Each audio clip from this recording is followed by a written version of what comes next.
একদম আমি তর্জমা করে, একটা রাফ তর্জমা করে বলতে পারি সুপ্রিম কোর্টের তরফ থেকে যে কথাটা বলা হচ্ছে সেটা হলো, এই যে কেসটা সুপ্রিম কোর্টে উঠেছে এর মাধ্যমে অত্যন্ত গুরুত্বপূর্ণ কিছু প্রশ্ন উঠে আসে। একদিকে আমাদের কেন্দ্রীয় তদন্তকারী সংস্থা কিভাবে তাদের তদন্ত প্রক্রিয়া চালাচ্ছে সেই নিয়ে যেমন প্রশ্ন উঠে আসে, তেমনি কেন্দ্রীয় তদন্তকারী সংস্থার কাজে নাক গলানো বা তাদের তদন্তকে বাধা দেওয়া সেটা কি করে হতে পারে সেই নিয়েও কিন্তু প্রশ্ন উঠে আসে।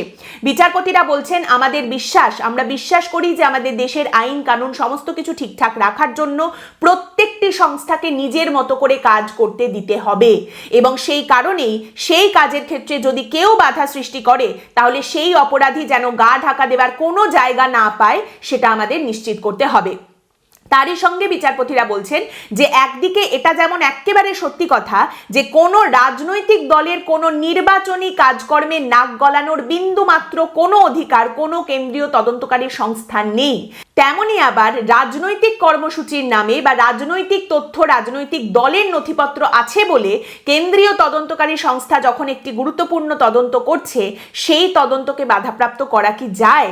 সেই কাজ থেকে, সেই সত্যের অনুসন্ধান থেকে কেন্দ্রীয় তদন্তকারী সংস্থাকে কি বিরত রাখা যায়? একটি কেন্দ্রীয় তদন্তকারী সংস্থা একটি রাজনৈতিক দলের অভ্যন্তরীণ কাজকর্মের ভেতরে কি নাক গলাতে গেছে, সেই সমস্ত কাজকর্ম কি চুরি করতে গেছে, নাকি একটি রাজনৈতিক দল তাদের অভ্যন্তরীণ কাজকর্মের দোহাই দিয়ে, দলের নথিপত্রের দোহাই দিয়ে এমন কিছু লুকানোর চেষ্টা করছে যার মাধ্যমে একটি দুর্নীতিকে ধামাচাপা দেওয়া হয়?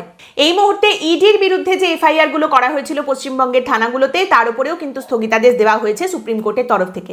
আর সুপ্রিম কোর্টের তরফ থেকে এই যে নোটিশ জারি করা হয়েছে সেগুলো কাদের জারি করা হয়েছে? পশ্চিমবঙ্গ সরকার, মমতা বন্দ্যোপাধ্যায়, আমাদের রাজ্যের পুলিশের DG Rajeev Kumar, Kolkata police commissioner Manoj Verma এবং কলকাতা পুলিশের ডিসি দক্ষিণ প্রিয়ব্রত রায়কে নোটিশ জারি করা হয়েছে। তাদের সমস্ত প্রশ্নের জবাব দিতে হবে।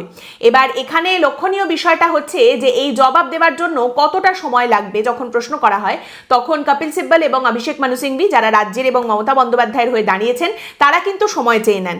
3 দিনে তারা জবাব দিতে পারবেন না, 1 সপ্তাহেও তারা জবাব দিতে পারবেন না, তাদের জবাব দেওয়ার জন্য অন্তত 2 সপ্তাহ সময় তো লাগবেই।